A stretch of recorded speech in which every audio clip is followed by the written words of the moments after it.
देखिए, गार्डन में एक फोकल पॉइंट जरूर होना चाहिए जो आपके घर आने वाले विजिटर्स को अट्रैक्ट करे। जी। तो ये मेरा बेसिक एंट्री है। जेड एक जो है वो बहुत ही हार्डी प्लांट है, बहुत ज्यादा केयर नहीं मांगते। आपने कोई शेप में इसको मतलब ढाल रखा है तो रेगुलर प्रूनिंग इसकी जरूर चाहिए। एक तो बजरी, कंस्ट्रक्शन सॉइल जिसे हम कहते हैं, गार्डन सॉइल, इसके अलावा मैन्योर, ये तीनों चीजें मैं बराबर में डालती हूँ। लेकिन उसके बाद फिर मैं थोड़ा बजरी और ऐड कर देती हूँ। अडेनियम में इसका पहली बात तो मिक्सचर बहुत पोरस होना चाहिए, जिससे कि आपने पानी डाला और आपका hand to hand drain out हो जाए। जो फ्लावरिंग वाले प्लांट होते हैं, पहली बात तो वो सभी को आपको धूप में रखना पड़ेगा, तभी उनमें फ्लावरिंग आएगी। Pruning is most important for adenium, bougainvillea या जो भी फ्लावरिंग वाले प्लांट्स। हेलो फ्रेंड्स, आज हम आपको दिखाने वाले हैं एक बहुत ही ज्यादा खूबसूरत टोपियारी से भरा हुआ, बॉन्साई से भरा हुआ और एडेनियम से भी भरा हुआ जयपुर के अंदर सुनीति जी का गार्डन इसे मेंटेन कर रही हैं। चारों तरफ अगर आप देखेंगे तो देखिए प्लांट्स ही प्लांट्स, इतनी खूबसूरत और इतनी टोपियारीज। तो स्वागत करना चाहते हैं हमारे चैनल पे। नमस्कार। नमस्ते नीलम जी, स्वागत है आपका। कैसे हैं आप? मैं बिल्कुल ठीक। बहुत ही खूबसूरत गार्डन है जी आपका, थैंक यू। एकदम आउट ऑफ वर्ल्ड। नहीं ऐसा नहीं है। इतनी प्लांट्स आप कैसे मेंटेन कर पाती है? कब से कर रही है गार्डनिंग? गार्डनिंग करते हुए इस मकान में मुझे आए हुए लगभग 12-13 साल हो गए हैं। तो तब से ये मतलब दिन पर दिन बढ़ ही रहा है। तो 13 इयर्स से मैंने ये छोटा सा गार्डन जो है मेंटेन कर रखा है, और इसमें बहुत कुछ एड ऑन होता रहता है, कुछ कुछ बदलाव आते जाते हैं। पर हाँ, मुझे प्रॉपर गार्डनिंग करते हुए लगभग 15 साल हो गए हैं। तो ऐसा क्या मोटिवेशन था कि गार्डन बनाना है और इतना खूबसूरत बनाना है? देखिए, गार्डन का शौक तो थोड़ा छोटे से ही मुझे लगता है मुझे था। लेकिन जब अच्छी जगह मिल गई तो अपने आप ही ये शौक जो है मतलब धीरे धीरे और ज्यादा परवान चढ़ता रहा, जैसे कहेंगे। तो और मुझे ऐसा लगता है गार्डनिंग और म्यूजिक और ये सब तो बहुत कॉमन शौक है। कॉमन शौक है, सब में सभी को ही होते हैं। और अगर नहीं होते तो होने चाहिए। हाँ, होने चाहिए। ये आपको यंग रखते हैं और आपकी खुशी का कारण बनते हैं। जैसे जैसे आप गार्डनिंग में जब आते हैं स्टार्टिंग में, तो आपको फूल पत्तियां और ऑर्नामेंटल प्लांट्स जो हैं आपको अट्रैक्ट करते हैं। लेकिन धीरे धीरे आप किसी एक स्पेशल या एक स्पेसिफिक चीज पे आप आके ठहर जाते हो। आपकी चॉइस जो है, किसी को कैक्टस पसंद आने लगते हैं, फोकस्ड हो जाती है। फोकस्ड हो जाते हैं। लेकिन मुझे ऐसा लगता है कि थोड़ा थोड़ा सबके लिए सब चीज होना चाहिए। हाँ, बिल्कुल सही बात है। इस गार्डनिंग का कोई भी चीज ऐसी नहीं है ना कि जो आपको मतलब अट्रैक्ट ना करे। तो जैसा जैसा मतलब मुझे आता है उस हिसाब से मैंने मेंटेन कर रखा है। तो हम इस कॉर्नर से शुरू करते हैं एक बार। बिल्कुल। ये कॉर्नर बहुत ही ज्यादा खूबसूरत लग रहा है और ये इनका एंट्री कॉर्नर है। देखिए, गार्डन में एक फोकल पॉइंट जरूर होना चाहिए जो आपके घर आने वाले विजिटर्स को अट्रैक्ट करे। तो ये मेरा बेसिक एंट्री है। तो मुझे मतलब शुरू में मैंने यहीं से शुरुआत करी थी कि, और जनरली आपने देखा है कि स्टेप्स में जब प्लांट्स रखे रहते हैं तो बहुत खूबसूरत लगते हैं। तो और यहाँ धूप आती है तो मैंने उसी हिसाब से यहाँ पे बहुत ज्यादा जो धूप में चल जाते हैं, जैसे ये एस्पेरेगस है और यूफोरबियाज लगा रखे हैं, जेड लगा रखे हैं, और धूप आती है तो खिल भी रहे हैं। आप देखिए 12 महीने खिले रहते हैं। 12 महीने खिले रहे हैं। आपको चेंज भी नहीं करना पड़ता। नहीं। और जेड्स को भी पूरी अच्छी धूप मिल रही है, तो यहाँ पे अच्छी शेप में चल रहे हैं आराम से। और ये देखिए बहुत ही खूबसूरत लग रहा है। इसमें फ्लावर भी रहते हैं। हाँ, फ्लावर रहते हैं। थोड़ा गर्मी में फेड हो जाते हैं, बट हाँ, फ्लावरिंग में 12 महीने लगभग बनी रहती है। जी। अच्छा, अब आप मुझे बताइए, जैसे जेड की आपने ये टोपियारी बनाई हुई है जो कि बहुत ही ज्यादा खूबसूरत लग रही हैं। जेड का क्या एक्सपीरियंस है? इसके केयर कैसे करते हैं? देखिए, जेड एक जो है वो बहुत ही हार्डी प्लांट है और मोस्टली बहुत ज्यादा केयर नहीं मांगता। हाँ, लेकिन यदि आपने कोई शेप में इसको मतलब ढाल रखा है तो रेगुलर प्रूनिंग इसकी जरूर चाहिए। अब मुझे लग रहा है जैसे काफी मैंने रखे हैं तो थोड़ा सा मुझे लगता है बारिश एक थोड़ी सी इनको प्रॉब्लम करती है कभी-कभी। या जो मैच्योर प्लांट हो जाते हैं ना, उनको बहुत ज्यादा पानी के बाद में मैंने देखा वो कई बार गल जाते हैं। बाकी सर्दी में और गर्मी, सन लविंग है तो गर्मियां तो इनके लिए बहुत अच्छी है। लेकिन जैसे बारिश में मैंने देखा, अभी मेरे काफी पुराने 1-2 प्लांट्स इस साल भी गए हैं, और पिछले साल वाली बारिश में तो मेरे काफी जो 15-15 साल वाले कई प्लांट्स थे वो चले गए। तो अब मुझे लगता है कि इनको थोड़ा बारिश से जरूर एक समस्या रहती है। तो थोड़ा इसको बारिश के समय आप इसको, और अगर आप बारिश में देखेंगे ना तो इसकी जो मिट्टी है ना, ये देखिए मिट्टी एल्कलाइन हो जाती है। और इसको ज्यादा एल्कलाइन मिट्टी बिल्कुल पसंद नहीं है। हाँ, बिल्कुल सही इस वजह से इसकी मिट्टी में चिपचिपा बना जाता है। हाँ, अगर आप देखेंगे ना, वो चिपचिपाहट आ जाती है। तो वो जो चिपचिपाहट है ना, उससे ये जाना शुरू कर देता है। और एक इसमें बारिश के दिनों में मैंने देखा है कीड़ा भी लगता है और वो इन्फेक्शियस होता है। यदि मतलब वो कई बार मैंने देखा कि आसपास के सारे प्लांट्स को वो लेके मतलब साथ चलता ही था जी, जी। कि एक में इन्फेक्शन लगा है तो वो तो सभी में दूसरे लग जाता फैल है। जाता है। हाँ। जी, जी। तो बारिश में थोड़ा सा इसको आप कहाँ ऐसी जगह पे रख दे जहाँ पानी कम मतलब इनको बारिश का पानी कम मिले।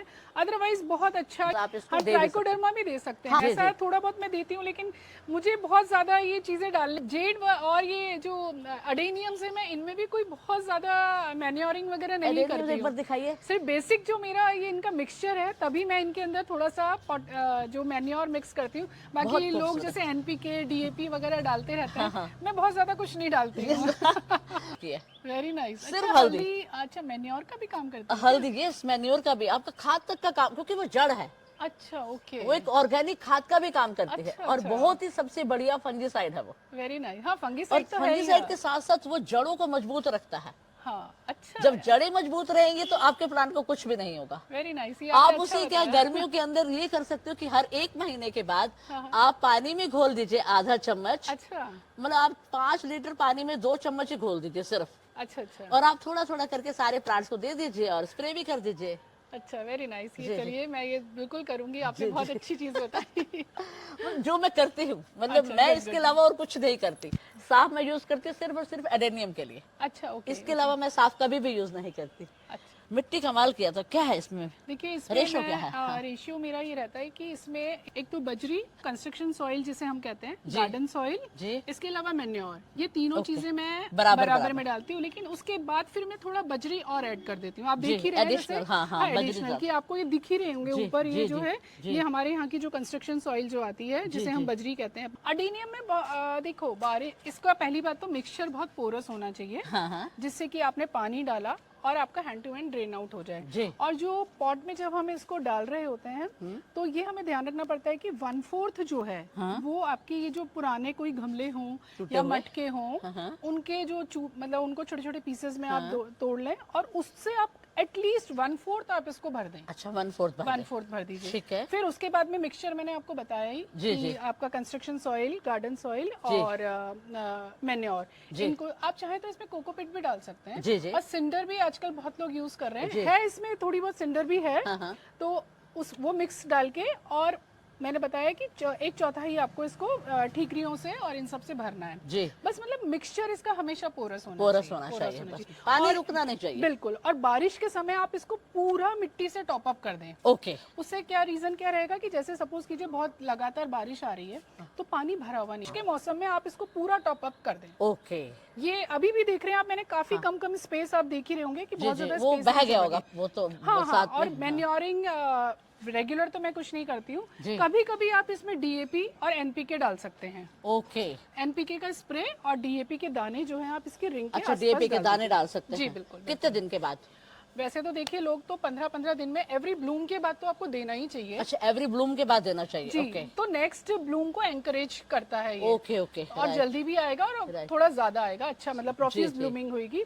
और बाकी जो एक आप टाइम टेबल बना ले कि एवरी 15th डे आपको कुछ देना ही है। देना ही है। और राइट। फ्लावरिंग वाले प्लांट में तो एक्चुअली क्या है, जब तक चाहिए आप ही इसको होता है। नेक्स्ट ब्लूम के लिए कुछ बूस्ट नहीं करेंगे तो ये तो सेकंड नहीं। आपका ब्लूम जो है वो सफर नहीं करेगा। जी, जी। तो इसलिए मतलब कोशिश यही रहती है कि एक ब्लूम आने के बाद थोड़ा सा कुछ इसको एडिशनल दे दें। वो काम भी डाल करता है, सकते हैं। करता हाँ है बिल्कुल, काम? लोग कहते हैं। जी, मैं जी। तो वैसे ये सब चीजें कम करती हूँ, जी। लेकिन हाँ लोग करते हैं और लोगों को अच्छे रिजल्ट भी मिल रहे हैं। जी, जी, जी, जी, वेरी गुड।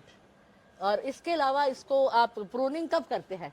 या तो देखिए सर्दियां जब एकदम बिल्कुल आने वाली होती है आप, तो फरवरी में ये अपने आप ही न्यू स्प्राउट्स इसमें आने लगते हैं। ओके। और बीच में जब ये जैसे बारिश आने वाली होती है उसके पहले आप इसको थोड़ा सा काट दें, क्योंकि बारिश में क्या है ये थोड़ा सा ग्रोथ अच्छा से लेता है, तो फिर वो ब्रांचेस जो है आपकी बहुत लटकी लटकी सी हो जाती हैं। राइट। तो उस समय भी आप इसको कट कर सकते हैं। और इसके बाद अभी जैसे बारिश चल रही है, फ्लावरिंग आ रही है, अभी जब थोड़ा सा गैप आया था ना बीच में, बारिश थोड़ी सी जब थमी थी, तब मैंने हल्का हल्का इसके टॉप्स को काटा था। बहुत हार्ड प्रूनिंग तो अब नहीं ये की नया थी। अब ये नया शूट आ रहा है। हाँ, इससे अब नया निशाना। शूट हाँ, आ रहा है। जी, जी। तो अब इसमें फिर फ्लावर आ जाएगा। अब फिर उसके बाद जब ये बिल्कुल डोरमेंसी में जाने वाले होते हैं, जी। मैं उस समय भी एक soft Cutting pruning soft pruning कर हाँ, देती उस हूँ। समय जी, मैं जी। कर देती हूँ। Perfect। अदरवाइज क्या है, फिर सर्दियों में वो लेगी सी दिखने लगती हैं इसकी जी, जी, ब्रांचेस। बिल्कुल सही तो बात एक बार वो राइट टाइम होता है। Right। और उसका फायदा ये मिलता है कि जैसे आपने दिवाली के बाद में जब इसकी कटिंग करी है तो जब नेक्स्ट डोरमेंसी के बाद जब ये इनका सब सीजन आएगा तो ये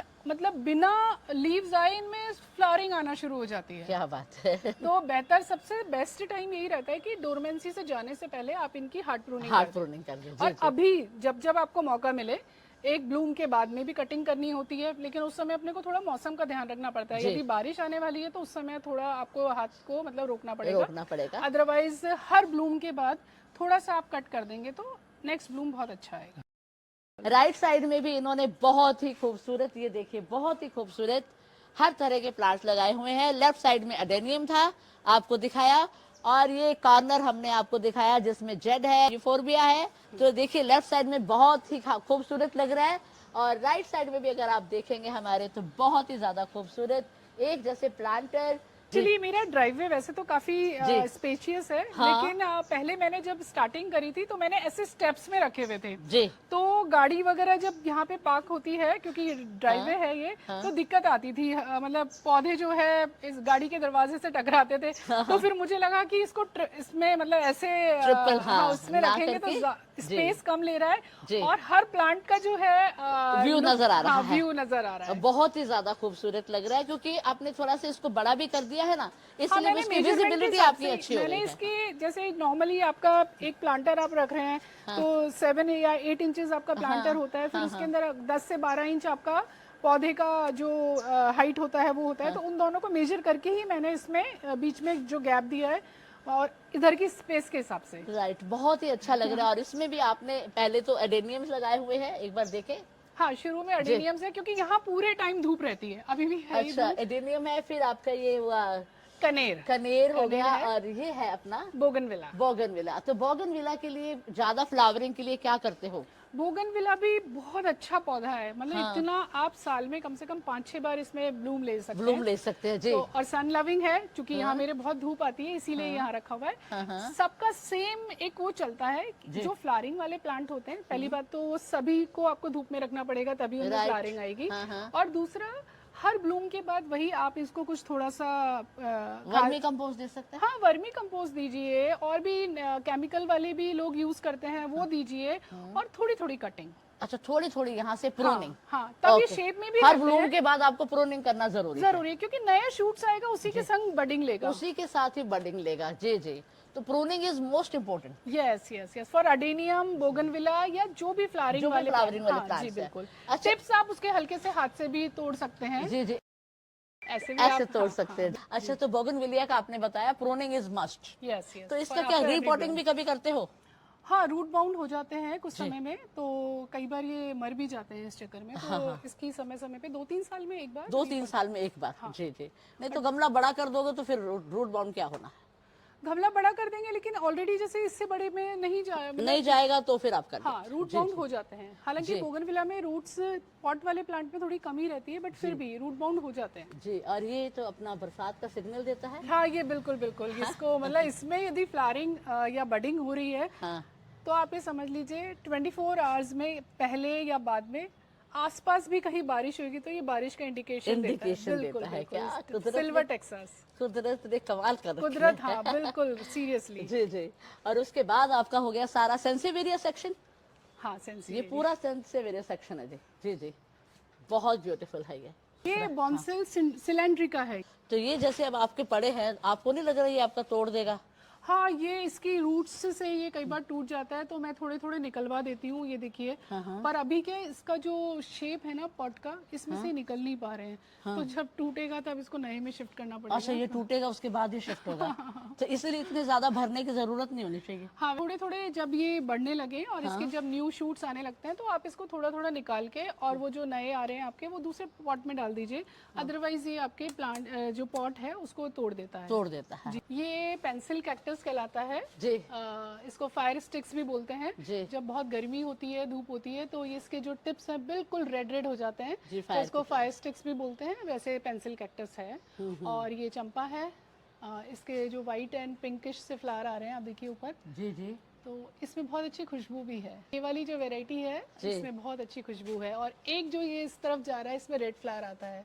2 मैंने इसमें लगा रखे हैं। क्या बात है। और ये हुआ अपना फाइकस। जी जी जी जी, क्या बात, वेरी गुड, वेरी ब्यूटीफुल। बहुत ही खूबसूरत है यार। प्लांटर्स आउल शेप के। जी सुनीति, तुम प्लांटर्स भी देती हो ना, हाँ देती हूँ। सेल परचेज करती हो? हाँ, थोड़ा बहुत। क्या क्या चीज? थोड़ा बहुत, सिर्फ सेरामिक्स, ज्यादा नहीं। Ceramics, हाँ अच्छा। सेरामिक्स, मिनिएचर्स वगैरह।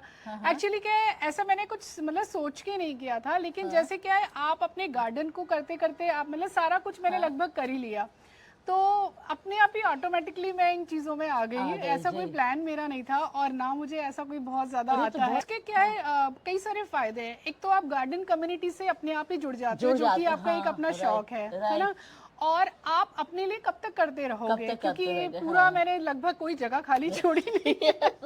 तो जैसे करने का ये ट्रे गार्डन्स वगैरह बनाने का मुझे बहुत शौक है, और गिफ्टिंग है। गिफ्टिंग में आजकल ये बहुत चलते हैं, तो थोड़ा बहुत मैं करती हूँ, ज्यादा नहीं। गिफ्टिंग करते मतलब वैसे करते गिफ्टिंग रहते के लिए जैसे ट्रेज वगैरह मैं बनाती हूँ, अच्छा, trays और बनाते हो, ओकेजन के जी। हिसाब से कोई भी जना मुझसे कहता है तो मैं अच्छा। बना देती हूँ। जी जी बिल्कुल, जानता है वो, ये भी जानता है। तो फिर अब आप देख लीजिएगा, आपको जरूर जरूर यहाँ से मंगवाइए, जो भी गिफ्ट देना है यही दीजिए बस। और अच्छा है, देखिए हाँ। बुके वगैरह हम देते हैं, Yes, yes, वो हाँ। उनकी कोई लाइफ नहीं है। राइट। ट्रे गार्डन्स में ये है कि इनको लाइव बुके ही बोलते हैं, Live तो bouquet एक आप बोलते हैं, ग्रीनरी को भी प्रमोट कर रहे हैं, Right, जिसके भी right. हाथ में जाता है उसे अच्छा फील होता अच्छा है। फील होता है, जी जी। बिल्कुल। Yes, real plant lover. तो बताओ फिर, प्लांट लवर क्या होता है? देखो, प्लांट लवर वही है जो पौधों से प्यार करे। यस। उसे हर पौधे से, मतलब ऐसा नहीं है कि आपके गार्डन में यदि जो कोई बहुत खूबसूरत चीज दिख रही है वो ही आपको पसंद आ रही है। Right. प्लांट लवर को हर चीज पसंद आएगी। आप बिलीव नहीं करेंगे, इतने आप देख रहे हैं मेरे पास है, हाँ। लेकिन मैं जब भी घर से निकलती हूँ, किसी की बाउंड्री पे यदि एक पॉट, सिंगल पॉट भी यदि रखा है, ऐसा हो नहीं सकता कि मेरी नजर उस पे ना जाए। क्या बात हाँ, बिल्कुल, यही प्लांट इसी लवर को है। प्लांट लवर इसी को कहते हैं, प्लांट क्या लवर बात, कहते दैट्स ग्रेट। तो फ्रेंड्स, आपको ये बहुत अच्छा लगा होगा ये वीडियो, और हमें तो बहुत मजा आया सुनीति के साथ मिलकर। और अभी यह क्या, ये तो पहला एपिसोड है, इसके 10 एपिसोड आने वाले हैं, देखिएगा। और ऐसे इसकी नॉलेज ये देने वाली है, और ट्रे गार्डन कैसे बनाती है, और इसके बहुत सारे ढेरों ट्रे गार्डन भी आने वाले हैं, और बहुत सारी टोपियारीज हम आपको नेक्स्ट वीडियो में दिखाने वाले हैं। और ऐसे ही हमारे वीडियोस के साथ आप जुड़े रहिएगा, और अभी तक अगर आपने सब्सक्राइब नहीं किया तो चैनल को सब्सक्राइब कर लीजिए। Thank you very much. Thank you so much.